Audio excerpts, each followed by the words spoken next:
مساء الخير يا حبايبي، عاملين ايه؟ النهارده هنعمل مع بعض وصفة حلوة قوي. هنعمل مع بعض قراقيش بالعجوة. هنا كان معايا 3 كيلو ونص دقيق، ونص كوباية سمسم، وملح وخميرة وسكر. السكر في حدود 3 معالق، انا حطيتهم في كوباية مية، وحطيت خميرة علشان اشوفها يعني شغالة ولا لأ. وهسيبها كده تتفاعل مع بعض شوية. المرة دي إحنا عاملين المعيار كبير، علشان بصراحة أنا مش في البيت، أنا عند ماما، فده أكل بيت عيلة. طبعًا لو أنا بقى في بيتي لوحدي، أنا كان بالكتير أوي هاعمل كيلو واحد بس. هنا أنا حطيت نُص كوباية السمسم، وعلى حبة الملح دُولة، هي حبة الملح دُولة بيبقوا بركة، حبة صغيرين جدًا. هنا بقى أنا كنت مسيّحة سمنة وزيت مع بعض. هو المفروض على كل كيلو هنحط مَج صغير، المَج اللي أنتم شايفينه ده، فأنا كنت عاملة 3 كيلو ونُص، فبالتالي حطيت 3 ونُص مَج سمنة وزيت. ممكن تحطّي زيت بس. على فكرة هي صيامي، السمنة دي سمنة جنة، سمنة نباتي يعني صيامي، وعلشان إحنا في الصيام دلوقتي، فأنتِ تقدري إن أنتِ تاكلي القراقيش بشاي، تاكليه حاف كده. هنا بقى أنا كنت بابسِّس، حاجة اسمها كنت بابسِّس كده، باشرّب الدقيق بالسمنة يعني، بسِّست الدقيق بالسمنة. إن أنا عايزة أشرّب السمنة بالدقيق، إن ما فيش ولا دقيقة تبان، يعني أنتم فاهميني أنا عايزة أقول إيه؟ يشرب كل السمنة والزيت اللي أنا حطيته فيه. فهافضل أقعد أعمل كده. بصراحة الكمية كانت كبيرة عليّا. أنا على طول، لأ مش على طول، يعني أنا باعمل الكميات الصغيرة اللي على قدّي.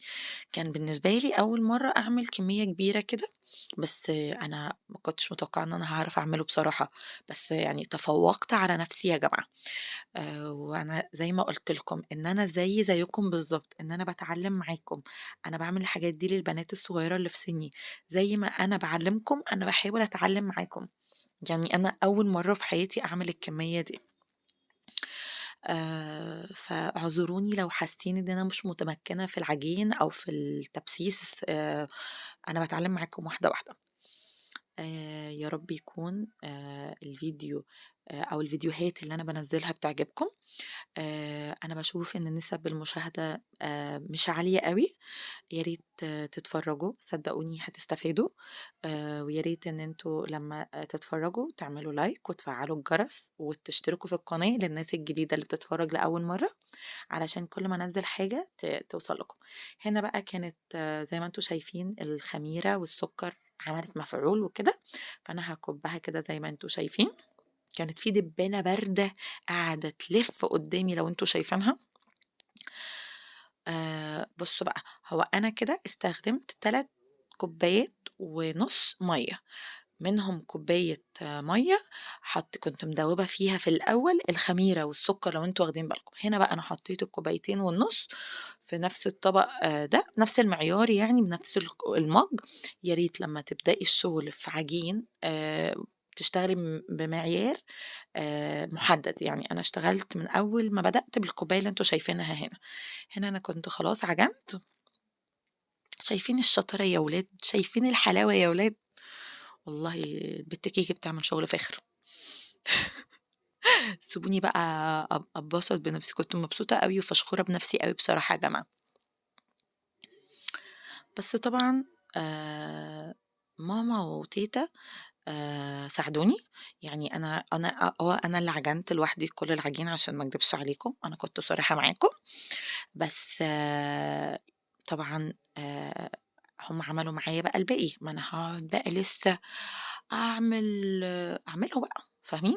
أنا هاعمل شكلين، تمام. هنا العجين كان خمر. بُصّوا يعني هو بيتساب شوية كده وبيتغطّى وبيتدفّى كويس، عشان إحنا هنا في السقعة، فعشان يخمر ويبقى كويس كده ووزنه يزيد. هنا أنا بقى كنت كوّرت العجوة كِوَار صغيّرة كده، هي تبان في الكاميرا إنها كبيرة، بس هي مش كبيرة زي يعني، فاهمينّي؟ وعملت كورة كده وحطيتها فيها وهاعمل شكل، هي دي شكل الكحكة، بس أنا باحب الشكل ده، وكمان عشان أنا هاعمل 2، يعني هاعمل شكلين. هاعمل الشكل بتاع الكحك ده اللي هيبقى جواه عجوة. أمّا هاعمل شكل القراقيش ده اللي هيبقى سادة. حبيت أعمل كده وكده علشان اللي ما بيحبش العجوة يقدر ياكل القراقيش سادة بشاي أو حاف أو أي حاجة. أنا عملت هنا مرّتين قدّامكم كده يعني مرّتين علشان تشوفوا بيتعمل إزاي. هو سهل جدًا. أنا باحط كرة العجوة جوّه العجينة، وأحطها في المكبس بتاع الكحك وباعمله كده. أنتم شايفين أنا هنا حبيت أوريكم الأشكال أو الشكل بتاع ال العجوة. حاولي ما تخلّيش العجوة تظهر من الكحكاية علشان ما تتحرقش وتتلسوع منِّك في الصاج. هنا بقى أنا كنت باعمل الشكل التاني اللي هو القراقيش السادة. أنا باعملها بالطريقة دي، وبعد كده بقى باقطّعها بالقطّاعة. هي قطّاعة قراقيش، هي بتتشرى من أي محل، هي حلوة أوي. في ناس بتعمل بالسكينة، بس دي عشان حلوة أوي بتعمل يعني بتعمل شكل كده مشرشر كده وبيبقى شكله حلو أوي. أنتم هتشوفوها هي دي.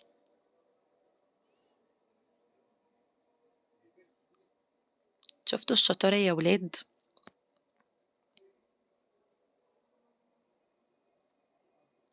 اللي لسه ما اشتركش في القناة يا ريت يشترك ويعمل subscribe ويفعّل الجرس عشان كل حاجة جديدة أنزّلها توصل لكم. كل سنة وأنتم طيبين. أخواتي المسيحيين، وإحنا الأيام دي إحنا في صيام.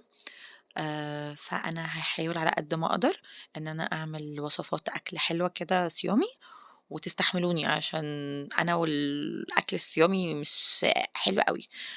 بُصّوا ده شكل الكحك اللي هو جواه العجوة أو القراقيش، والتاني ده القراقيش السادة في الصاجات.